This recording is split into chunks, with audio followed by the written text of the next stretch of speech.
दोस्तों, इंडिया के एक स्टेट तेलंगाना में एक केमिकल फैक्ट्री में ब्लास्ट हो गया, धमाका हो गया, जिसकी वजह से आग लग गई और उस धमाका, ब्लास्ट और आग के लगने की वजह से 12 आदमियों की मौत हो गई।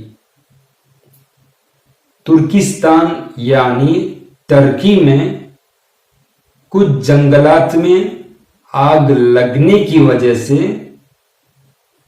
आग के फैलते फैलते 16 घरों को भी नुकसान हुआ और 21 आदमी जंगलात की आग की वजह से जख्मी हो गए।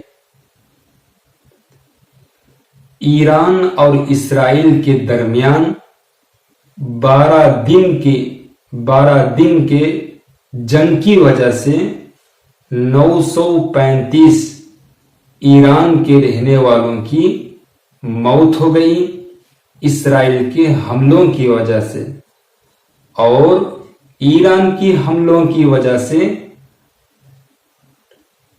28 इस्राइल के रहने वालों की भी मौत हो गई। गाजा में इस्राइल की हमलों की वजह से 24 घंटों में 68 गाजा के रहने वालों की मौत हो गई। दोस्तों, अगर आपको मेरे इस न्यूज़ बोलने का अंदाज पसंद आया हो तो वीडियो को लाइक करके हमारे इस आसान न्यूज़ चैनल को सब्सक्राइब करके जुड़ सकते हैं।